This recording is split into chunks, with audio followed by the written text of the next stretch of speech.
Daghang salamat, Governor Pimentel, sa imong pagpaila. Salamat sa imong imbitasyon na maani ako sa inyong anibersaryo sa probinsya.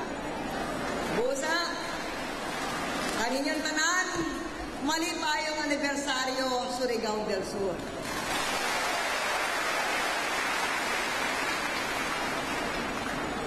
O congratulations sa inyong bagong Kapitolyo. O sa atong mga kaigsunan, si Governor, si Congressman Pichay, tanan inyong mga mayors, mga opisyales, mga VIPs na aniya diri sa entablado, salamat o sa mainit ninyong pagdawat kanamo.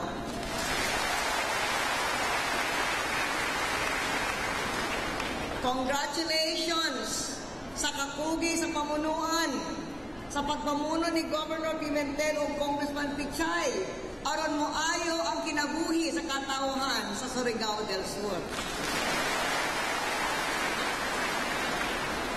Sa pasugdan sa atong administrasyon sa una, ni atong 2001 pa, ni atong 2000, appeal ang Surigao del Sur sa 10 poorest provinces sa nasod. Apan karon dili na. Congratulations. Surigao del Sur mirrors the Philippines, which has built up a strong economy, which is helping us meet the challenges of the global surge in the price of food and fuel. The government is working hard to make sure that our country's food supplies remain stable and we put food on the table for every Filipino. The overall plan is outlined in 3 phases. Ensure supply of rice, oversee proper distribution, and make sure to crack down on hoarders and rice bandits. To ensure the first strategy, the supply of rice, this includes interventions in 49 priority provinces, including Surigao del Sur. Ang Surigao del Sur gitawag nga sunod nga food basket sa Mindanao. Lapad ang yuta, nakatamnan, maayo ang klima, kanunay muulan, apan dili agian sa bagyo.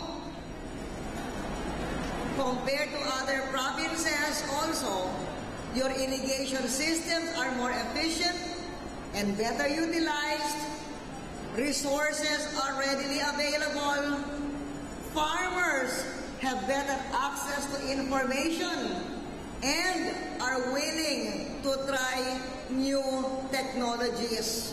Congratulations kanato ng mga manguma. However, Surigao del Sur still has municipalities and barangays having lower yield than the average. So we have to provide assistance to Surigao del Sur to boost the yield levels in your 21,000 hectares of irrigated areas. For instance, karong adlaw, naghatag kita og tag 500,000 pesos sa Karaskal ug Carmen. Asa man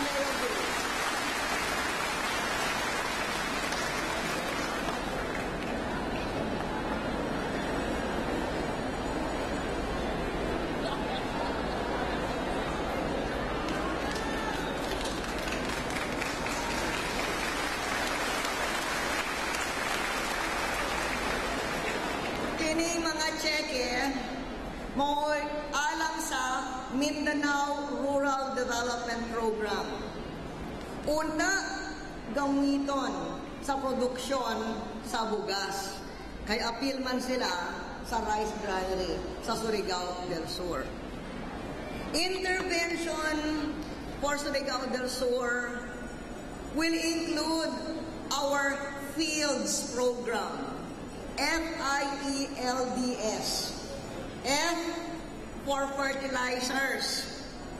Natag allocation sa 13.5 million pesos for 14,300 hectares dire sa Surigao del Sur. Unya, maghatag ang ato mga kauban sa DA sa mga manguuma o kupon para sa mga fertilizer.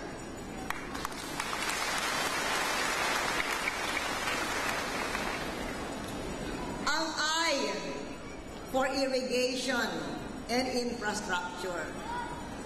For irrigation, natag allocation sa 32.75 million to rehabilitate 620 hectares and to restore 670 hectares. Gihatag nato karon on top of the irrigation, gihatag nato karon ang kunin mo na nga ito 5 billion pesos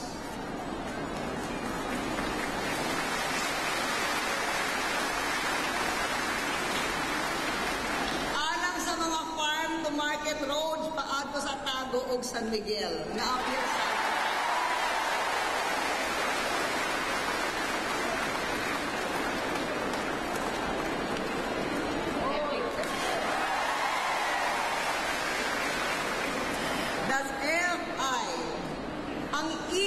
fields is for extension, education, and equipment. 4.76 million has already been released to the province for extension in the form of R&D, trainings, and technology demonstrations. Sa edukasyon, nanghatag kita og mga scholarship vouchers sa mga batang pobre apan maayo ang ulo. Una, mo enroll sila sa agriculture o mining engineering. Tuod kay ang Surigao del Sur, dunay dakong reserba sa minerals. We have suggested to the Surigao Sur State Polytechnic College to ride on the mining boom. At na ba mga taga Surigao State College diri? Okay, nako mensahe para kaninyo, nako suggestion.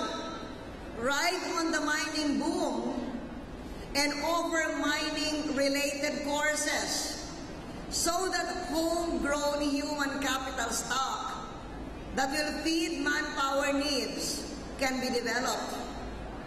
One approach is for SSPSC to enter into a partnership with Mindanao State University, wherein